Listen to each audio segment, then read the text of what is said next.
The man in the diner. The small roadside diner sat quietly at the edge of a forgotten highway, a dusty place where time seemed to slow down. The neon sign flickered uncertainly, casting a soft red glow over the cracked pavement. Inside, the air buzzed faintly from an old ceiling fan that creaked every few seconds. The smell of fried bacon, strong coffee, and old stories lingered in the air like ghosts from another time. In the farthest booth, right by the window, sat a man whose presence didn't command attention, but it should have. His shoulders were slightly hunched, his hands gnarled and spotted with age, but steady. His face was worn, but there was something noble about the way he sat, sipping his coffee in silence, his faded military jacket draped neatly beside him. His name was Jack Hawthorne. He was 90 years old, and he had fought in 3 wars. Jack was a man who had seen the worst and best of humanity. He had once led men through gunfire, pulled wounded comrades out of burning tanks, and held his breath while watching friends breathe their last under foreign skies. But now, he was just a quiet soul with gentle eyes and a slow shuffle in his step, sipping lukewarm coffee and nodding politely to the waitress when she refilled his cup. On the other side of the diner, 3 bikers had walked in just moments ago. They were loud, leather-clad, covered in tattoos, and clearly looking to be seen. Their bikes had roared into the parking lot like thunder, their boots clinking heavily as they stomped into the quiet space. Everyone looked up for a moment, then looked down again, not wanting to provoke them. The waitress, a young girl no older than 20, looked nervous but forced a smile as she handed them menus. Keanu Reeves had slipped into the diner unnoticed. He wore a plain hoodie, jeans, and a soft smile. He'd been riding solo along the highway, trying to find peace away from film sets and flashing cameras. He'd left his motorcycle parked a few feet away from the diner's entrance and stepped inside, drawn by the smell of real food and the sight of a place that looked like it belonged in a different era. Keanu sat quietly at the counter, a few stools away from the bikers. He recognized Jack immediately. Not because they had met before, but because Keanu had a deep respect for veterans.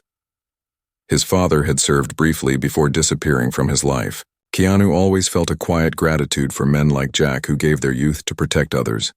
The bikers didn't share that sentiment. As the waitress nervously walked away, the tallest biker, a man with a thick beard and steel rings on every finger, pointed at Jack and laughed. "Look at that old fossil," he said, his voice loud enough for everyone to hear. "Probably thinks he's still on the battlefield." The other 2 laughed cruelly. Jack didn't respond. He simply kept sipping his coffee, eyes focused on the window, lost in a world far away from the noise behind him. But the taunts didn't stop. They got louder. Nastier. One of the bikers even mimicked a war cry, pretending to duck under a table. The diner grew colder, like the temperature had dropped 10 degrees. The waitress froze behind the counter. Another customer quietly slid out the door, unwilling to get involved. Keanu watched silently, his jaw tightened. His eyes, usually calm, became sharp like the edge of a blade. One of the bikers stood and walked toward Jack. He slapped the table, causing the coffee to spill. "Hey, old man," he sneered. "What's the matter? Cat got your tongue? Or are you deaf from all those bombs you dodged?" Jack looked up slowly. His eyes were steady. He didn't say a word, didn't flinch. He just looked at the man, like he had seen far worse things in his life than a loudmouth with a bad attitude. "Say something, Grandpa," the biker growled.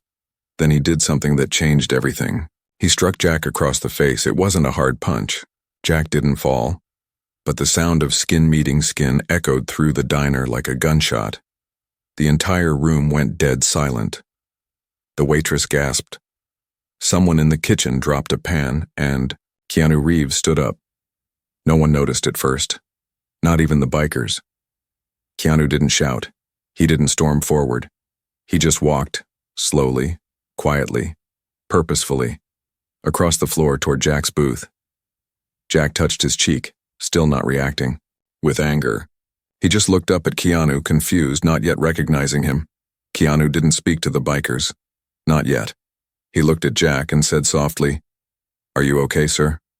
Jack nodded slowly. "I've taken worse," he muttered with a half-smile. Keanu's eyes flicked up toward the man who had thrown the punch. "You just made a mistake," he said, his voice calm, low, almost gentle, but filled with something unmistakably dangerous underneath. The biker laughed. "Who the hell are you, his grandson?" "No," Keanu said. "I'm someone who respects what he's done for this country, and I don't let people like you treat others like this." The biker stepped back, sizing him up. "You think you can take us?" he chuckled, motioning to his two friends. Keanu didn't respond. He simply helped Jack up from the booth and moved him gently to the counter. Then he turned around, rolled up the sleeves of his hoodie, and looked at the three men. For the first time, the tallest biker paused. He looked into Keanu's eyes and something inside him flickered. Doubt, fear, recognition. He leaned toward one of his buddies and whispered, "Wait, is that Keanu Reeves?" But before any of them could process the truth, the door of the diner creaked open, and someone else stepped inside. A figure in a long coat, sunglasses even though it was dusk.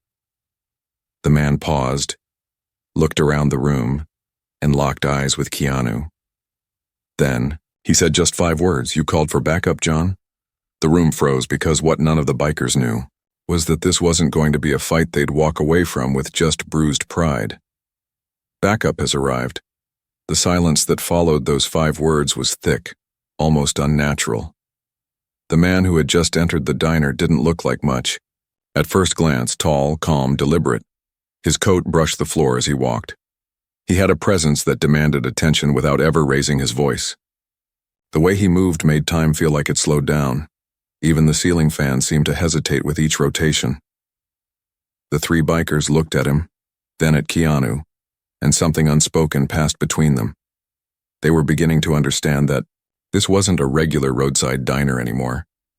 They had stepped into something else, something they couldn't control. Keanu let out a faint chuckle and shook his head. "You're early," he said to the man in the coat. "Traffic was light," the man replied. Then he looked at the 3 bikers. "So, are these the guys?" Keanu didn't answer. He didn't have to. His silence was heavier than any insult. Jack, now sitting at the counter, blinked slowly. He didn't understand what was happening, but the atmosphere had changed.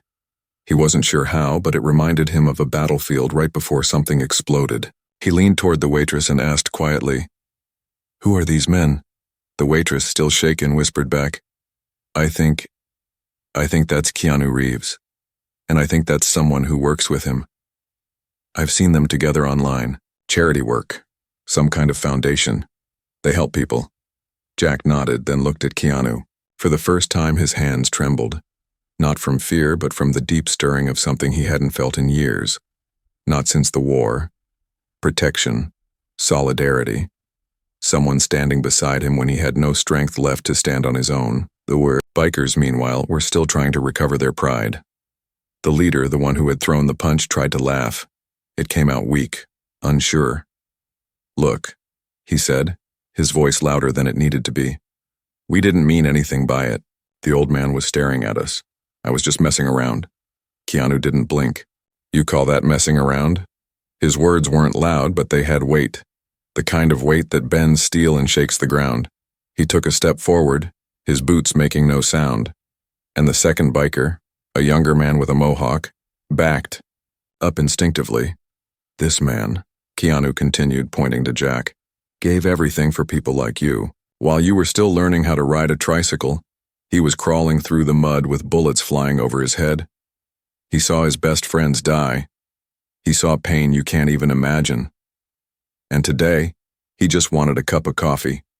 He wanted a quiet place to rest his bones. And you made him bleed." The third biker, who hadn't spoken much, muttered, "We didn't know." "You didn't care," the man in the coat said firmly. "That's the difference." There was a pause. Then Keanu looked back at Jack. "Sir, do you want to press charges?" Jack shook his head slowly. "No," he said in a voice so calm it stunned the room. "I've had enough courtrooms in my life. I just wanted to see if the world still had good men left in it." Keanu's jaw tightened. "Then maybe it's time we show them what good men look like when they're standing tall." The bikers started to panic now. They were tough guys, but they weren't stupid. They knew who Keanu Reeves was. They knew he trained for real. He didn't just act, he had discipline, restraint, power. And the man who had come with him? He had the look of someone who had seen things too. Maybe not from war, but from something equally deep. "Look," the leader said, raising both hands. "We're sorry. We'll pay for the coffee. We'll leave. No harm done." Keanu stepped closer, just enough to close the space. His eyes locked onto the man's. "You don't walk away from this by paying for a coffee. You walk away by learning something. You walk away by making it right." The man scoffed, but it was weak, shaky. "What do you want me to do?" Keanu motioned to Jack. "Apologize to him, not to me, not to the cameras, to him." The man hesitated. His pride flared like a match, but even matches burn out quickly, especially in a storm. "I'm sorry," the biker muttered. "Look him in the eye," Keanu said. The biker turned and looked at Jack. "I'm sorry, sir. I shouldn't have hit you. I didn't know." Jack stared at him for a long moment. Then he nodded once. "Apology accepted. But remember something. Next time you want to act tough, try doing it on a battlefield, not in a diner." That hit harder than anything Keanu could have said. The bikers looked down, ashamed, exposed. The world had tilted, and they weren't on top of it anymore. Keanu turned to the man in the coat. "Let's go." But just as they were about to leave, the door flew open again. This time it wasn't a friend. 4 more bikers stormed in. One of them had a chain wrapped around his arm. Another had knuckle dusters. They looked angry. They looked ready to fight. And from the way they stood, it was clear they were here for revenge. The biker who had punched Jack paled. "Oh no, I didn't call them, I swear." Keanu sighed. "Of course you didn't, but they always show up when someone's ego gets bruised." Jack reached for his cane. "Keanu," he said quietly, "you don't have to do this."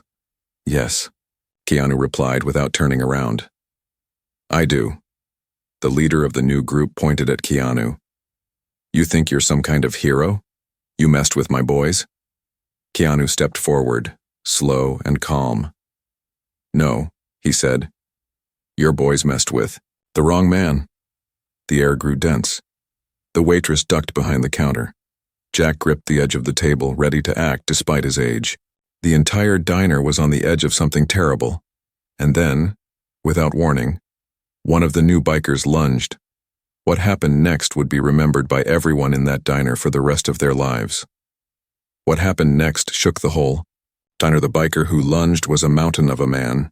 Arms like tree trunks, veins bulging with fury, chains swinging through the air with a sick whistle.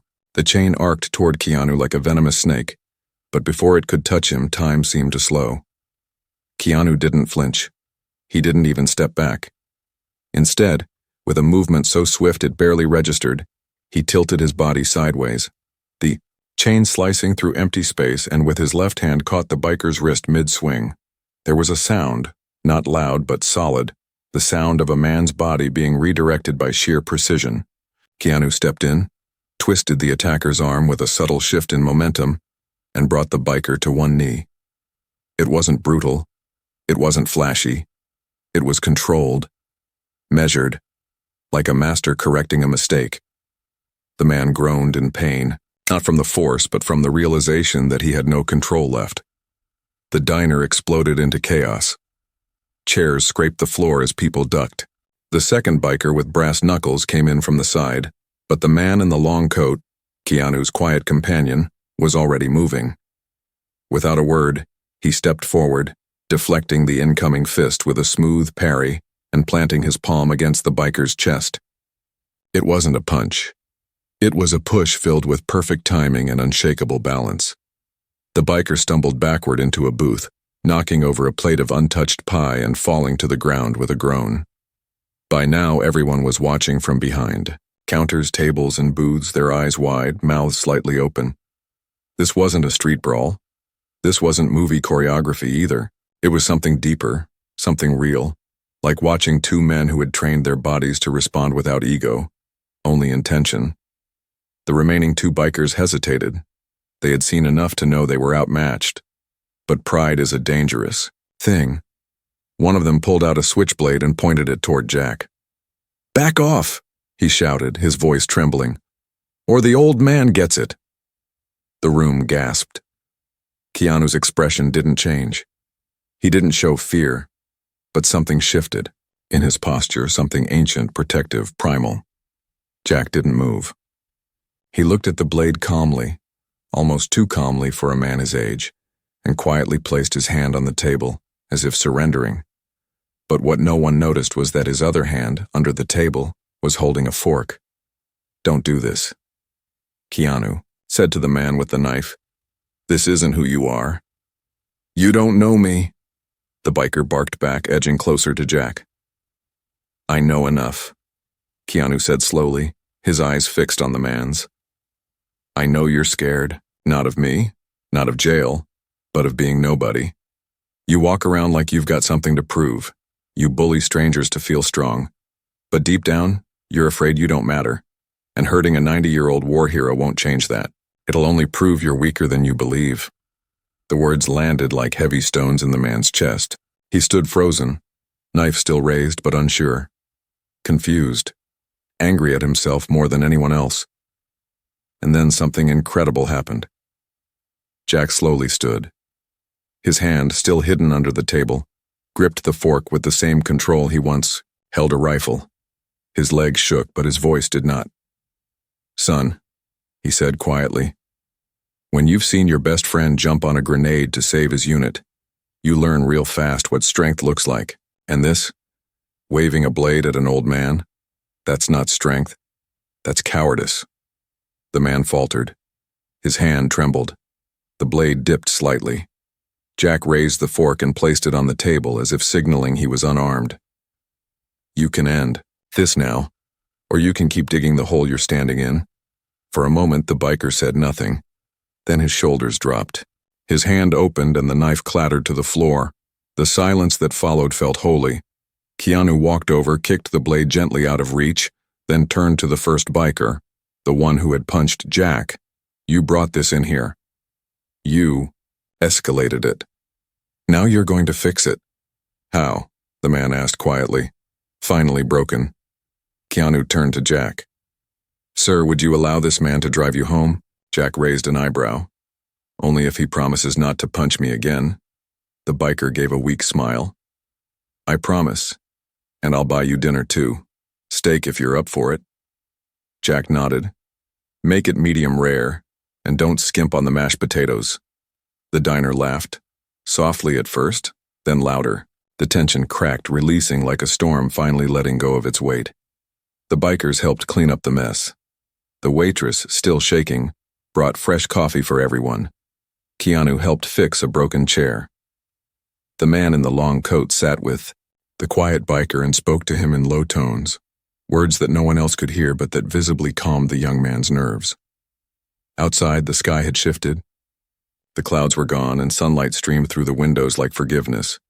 Jack stood slowly and turned to Keanu. "Thank you, son. I didn't know there were still men who stand up for what's right." Keanu nodded, placing a hand gently on Jack's shoulder. "There are, and there always will be. Sometimes we're just waiting for the right reason to show up." But before the moment could settle completely, the diner phone rang. The waitress answered, nodded slowly, then looked toward Keanu. "Mr. Reeves," she said. "It's for you. They said it's urgent." Keanu's brows furrowed. He took the phone and listened for a few seconds. His face changed, not panic, but something close. Urgency, alertness. He hung up and turned to the man in the coat. "We have to go. Now." "What happened?" Jack asked. Keanu looked him in the eye.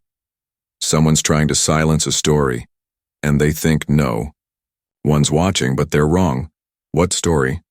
"A whistleblower. A woman who uncovered something dangerous. She's in trouble." Jack straightened as much as he could. "Then go. Help her." Keanu nodded and headed for the door, the man in the coat following behind. As they stepped outside, Jack whispered to himself, "Maybe this world's got a few more heroes left in it after all." The door swung shut behind Keanu as his boots hit the pavement with purpose. But none of them knew yet that the woman Keanu was rushing to help wasn't just a whistleblower. She was connected to Jack in a way that hadn't been revealed in over 60 years. The photo in the old box as Keanu Reeves and his companion stepped out of the diner and into the warm light of the late afternoon sun. Something in the air shifted. It was the kind of silence that only happens when two men know the gravity of what lies ahead. No more small towns, no more diner coffee, no more leather-clad troublemakers. They were heading straight into a different kind of storm. Keanu's eyes narrowed as he slid his helmet on, his motorcycle humming with purpose. Beside him, the man in the coat checked his phone, scanned coordinates, and nodded. Everything they needed was already moving into place. Back inside the diner, Jack Hawthorne sat quietly, staring at the half-empty coffee cup in front of him. The laughter had faded. The waitress had gone back to clearing tables, and the last of the bikers had helped carry a crate of broken dishes to the back. Peace had returned, but Jack's mind was still racing. Something about the last few moments didn't sit right. The urgency in Keanu's voice, the way he had looked at Jack, not just as an old man, but as someone connected. He reached down to his worn leather satchel, pulled out a thin, cracked folder, and slowly opened it. Inside was a photo, black and white, old, delicate. In the picture, 3 soldiers sat smiling in a muddy trench. One was Jack himself, young and strong. The second was his best friend, Thomas Eldridge. The third was a nurse, her uniform wrinkled, her hands dirty, her smile radiant. Her name was Evelyn. Evelyn Hart. Jack ran a trembling finger across her face. She was the one who had patched them up during their worst days. She had been their angel in the mud. And then, one night, she had disappeared. Rumors swirled that she'd uncovered something, some secret file about a chemical project the military was denying. Jack never saw her again. All that remained was the memory and this one photo, kept folded between medals and forgotten letters. For decades, Jack believed she had died, but now something inside him whispered that maybe she hadn't. He called the waitress over. "Sweetheart," he said gently, "can you help me get a ride into town?" "Are you sure?" she asked. "You just had a rough day." Jack nodded. "I'm old, not broken. And something tells me Keanu's going to need more than luck on his side." Meanwhile, Keanu's motorcycle roared down the highway, wind whipping through his jacket. His mind wasn't on the road. It was on what the voice on the phone had said. She's in hiding. She intercepted a transfer of classified files, ones that connect a retired general to the deaths of several whistleblowers. Someone's trying to take her out before she can speak publicly. "We need you." The files were damning. They didn't just threaten reputations, they threatened lives. And the woman at the center of it all had vanished from public record. No birth certificate, no social media, no known address. But there was a rumor, a whisper through channels no one trusted. She was hiding in a safe house deep in the woods of Bradley County, a place only reachable by those who knew how to read between the lines. Keanu turned off the highway and followed a dirt trail barely visible to the naked eye. The trees closed in around him, birds scattered from the sudden intrusion of engine noise. At the edge of a forest clearing stood a small, weather-worn cabin. Ivy crawled up the walls. The windows were covered in thick blackout curtains. It looked abandoned. He cut the engine, removed his helmet, and approached the door. Before he could knock, a voice from inside called out sharp and clear. "Put your hands where I can see them." Slowly, Keanu raised both hands. "My name is Keanu Reeves. I was sent by someone you trust." A pause. Then the door creaked open a few inches. Behind it stood a woman with steel gray hair, eyes like fire, and a shotgun balanced with perfect precision. Her hands didn't tremble. Her eyes didn't blink. She had the presence of someone who had faced death before and dared it to strike again. "Who sent you?" she asked. Keanu's voice softened. "Jack Hawthorne." She froze. Then she stepped back and opened the door. "Come in." The cabin was a fortress disguised as a ruin. Metal locks lined the windows. A ham radio crackled softly in one corner. Maps and files littered the table, and on the mantel above a cold fireplace sat a single item that caught Keanu's eye. A photo. The same photo Jack had shown in the diner. Keanu stared at it, then looked at the woman. "You're Evelyn," she nodded. "And you're late." Keanu stepped inside, shutting the door behind him. "We need to move you. You're exposed. The people behind this, one of them's already in Bradley County. If they find you, they won't hesitate." Evelyn walked to the window and peered out through a slit in the curtains. "They've already found me once last night. That's how I knew they were closing in. They think they buried the truth 60 years ago. But I kept everything. Notes, records, even the original testimonies." "Why now?" Keanu asked. "Why come forward now after all this time?" She turned toward him, eyes fierce. "Because the new files link it to a recent project. They're still testing on people, veterans. They're using a facility no one knows about, and Jack's file was among them." Keanu stiffened. "What do you mean?" Evelyn reached into a steel box under the floorboard and pulled out a folder marked Project Resonance. Inside were several pages, medical records, chemical compound lists, military signatures, and a picture of Jack, recent, taken from what looked like a drone. "He's not just a veteran," she whispered. "He's evidence they were watching him, waiting, and when he started speaking up at the local VHW meetings, they marked him." Keanu's heart raced. This wasn't just about secrets. This was about covering up something that could destroy lives, past, present, and future.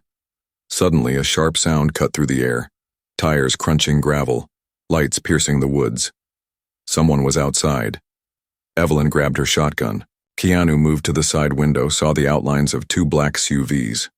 Tinted windows. No plates. "They're here," he said. Evelyn moved with calm precision. "There's a tunnel beneath the floor. It leads to an old mine. We can escape through there." But Keanu didn't move yet. He was listening. Counting. "There's at least 6 of them," he said.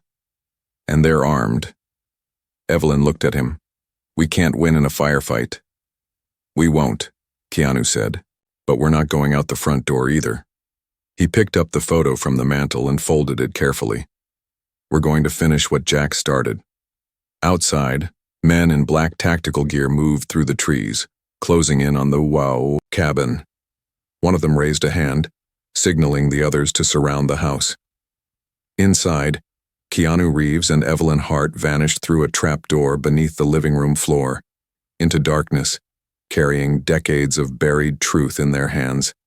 And far away, Jack Hawthorne was sitting in the back of a dusty pickup truck, holding the same photo close to his heart.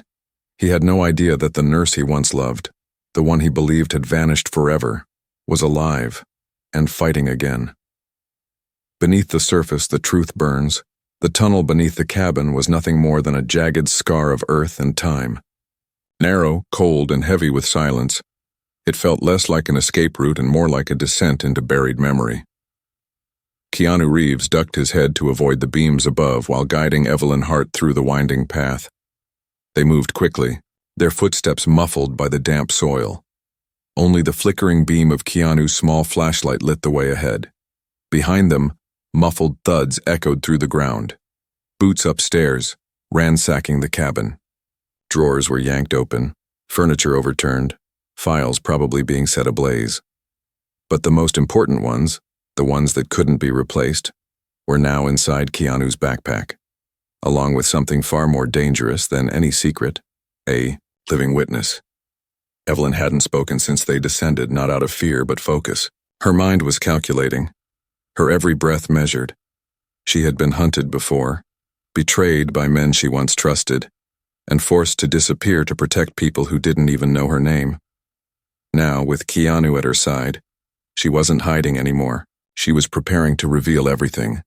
After nearly 15 minutes of winding descent, they reached a rusted metal door. Keanu pressed his ear to it, then turned the crank slowly until it gave way with a metallic groan. On the other side was the old mining tunnel Evelyn had spoken of, abandoned decades ago, left to rot like so many other pieces of forgotten American history. but not everything in it was dead. "This way," Evelyn whispered, pointing to a corridor. "To the right." "Are you sure?" Keanu asked, watching dust fall from the ceiling as old wooden beams groaned under their weight. "I helped to design the exit route when I was recruited," she said, "back when the agency still thought I was on their side. They never knew I copied the plans. It leads to a rail junction." Keanu nodded and followed. The deeper they went, the stronger the smell of earth and rust became. A constant reminder of time's erosion, on metal, on memory, on people. As they walked, Evelyn finally broke the silence. "Do you know what Project Resonance was meant for?" she asked. "No," Keanu replied. "Only that it involved veterans, and that Jack's file was in it." She stopped and turned toward him. "It was a psychological manipulation experiment. The goal was to use neurochemical conditioning to control post-traumatic stress, to turn trauma into obedience. They took decorated veterans, people who had already seen too much, and used them as test subjects, without consent." Keanu felt his stomach turn. "Why Jack?" "Because Jack resisted. He was selected for observation after refusing to take part in an experimental therapy program post-Korea. He wrote letters. He testified. But no one listened. So they marked him, kept him alive, but watched him closely. And now they think he might start talking again." Keanu clenched his fists. "Then we need to get this to the press." "The press won't be enough," she said. "You're not just up against corruption. You're up against a hidden machine. One that's kept running for over half a century." They continued forward, the tunnel growing colder. Somewhere above, the sun was likely setting, casting golden rays over a world still blind to what lay underneath. Meanwhile, back in town, Jack Hawthorne had reached the county library. He hadn't intended to come here, but something had pulled him toward the building. Maybe it was instinct. Maybe it was memory. Either way, he now sat in a quiet research room, poring over microfilm records with a young library assistant named Charlie. Charlie was a college dropout who volunteered at the library to make ends meet, but he had a deep love for local history and a curiosity that couldn't be contained. "So you're saying," Charlie asked, adjusting his round glasses, "that this Evelyn Hart, who everyone said vanished in the 60s, is alive?" "Not just alive," Jack replied. "She's fighting." Charlie leaned back. "And you think this has to do with the Bradley Clinic?" "I know it does. I saw files. Her name, my name. They were watching me." Charlie blinked. "But why?" Jack exhaled slowly. "Because I remember something I shouldn't have.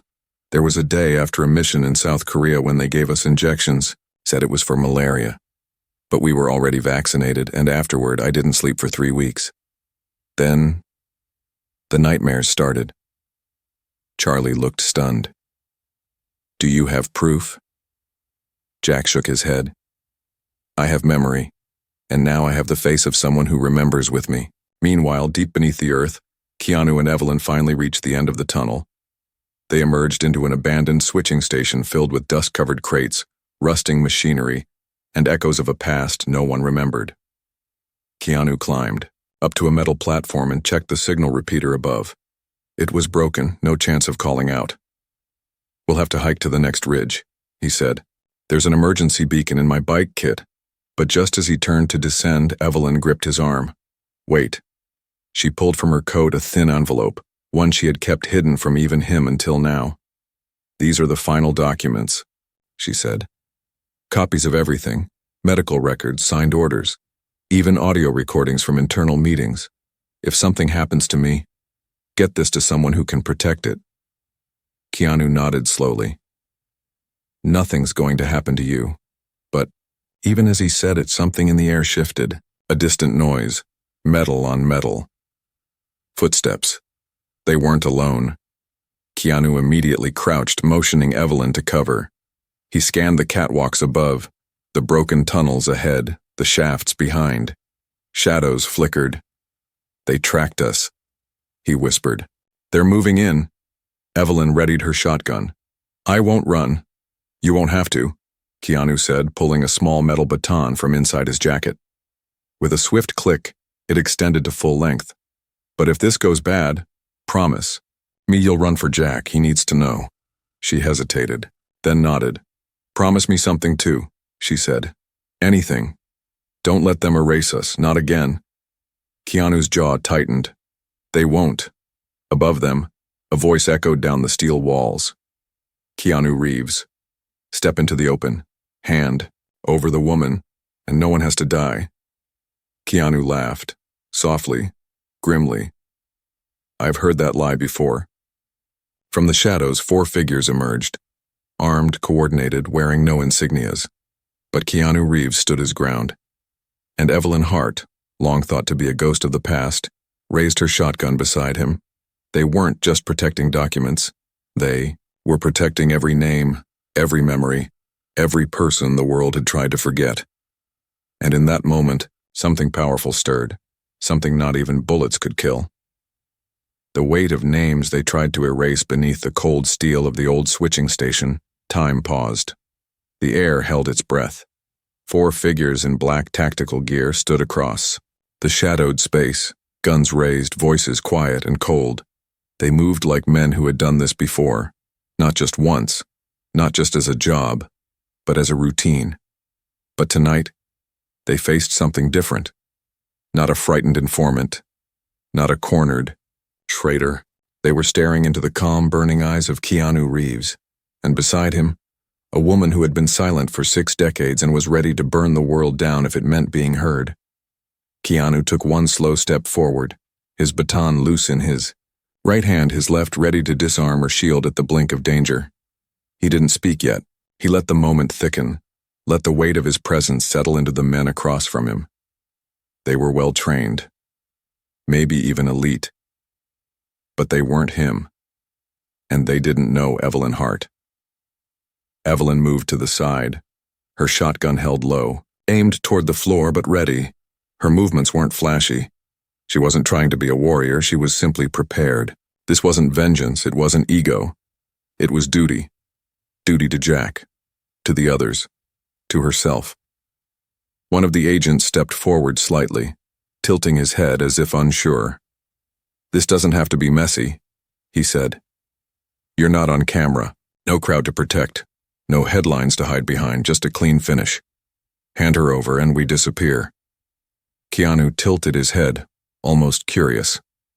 Is that what you said to the others before you erased them too? The man flinched, but only slightly. We protect national security, the agent said, voice more defensive now. You protect secrets, Evelyn snapped, and you bury people with them. In the pause that followed, another agent suddenly raised his rifle and fired, not a warning, not a bluff. A sharp burst of sound exploded through the cavern, but Keanu was already moving. His body dropped low, sliding across the dusty floor as the bullet slammed into the crate behind him. He closed the gap in seconds, flipping forward and knocking the rifle from the attacker's hands with a brutal, precise strike of his baton.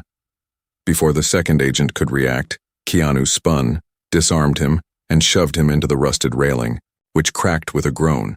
Evelyn fired once, just once. The sound of the blast thundered through the chamber as she struck the floor inches from the third agent's feet, forcing him back, startled. She didn't want blood. She wanted to stall them. And it worked. But the fourth agent, taller, meaner, faster, charged her. She stumbled back, shotgun slipping from her hands. The man raised his pistol, but then a noise, raw and fierce, echoed from behind him. A voice, an old man's voice. Get your hands off her, you piece of garbage. The man turned in shock just as Jack Hawthorne, out of breath and leaning hard, on a cane, emerged from the shadows. He had come. No backup, no gun, just rage, memory, and a rusted iron wrench he had grabbed from the back of the library pickup truck. Jack swung with everything he had left in him, striking the agent across the back and sending him crashing to the floor. The old man collapsed to one knee, wheezing, hands shaking, but his eyes were alive. And for the first time in decades, he didn't feel weak.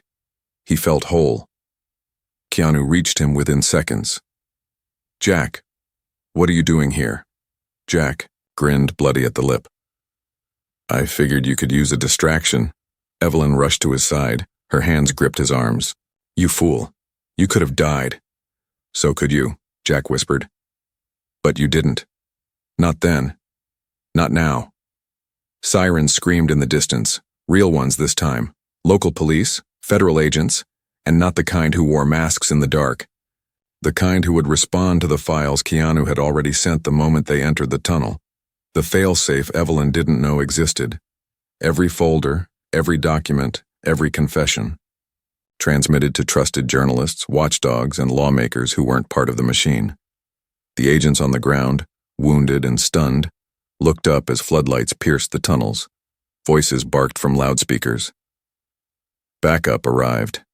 Keanu stepped back, letting the real justice system finally do something right. Evelyn stayed close to Jack, her hand in his as if to ground herself in the fact that this was no longer a dream.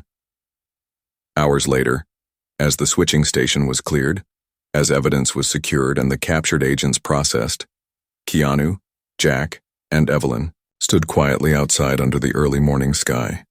The air was crisp. Soft pink clouds stretched across the horizon like healing scars. Evelyn looked up at Keanu. It's over. Keanu shook his head. No. It's just beginning. But now the world is finally looking. A reporter approached them, microphone shaking, in her hand. Miss Hart, she said softly, what would you like the public to know about what happened here?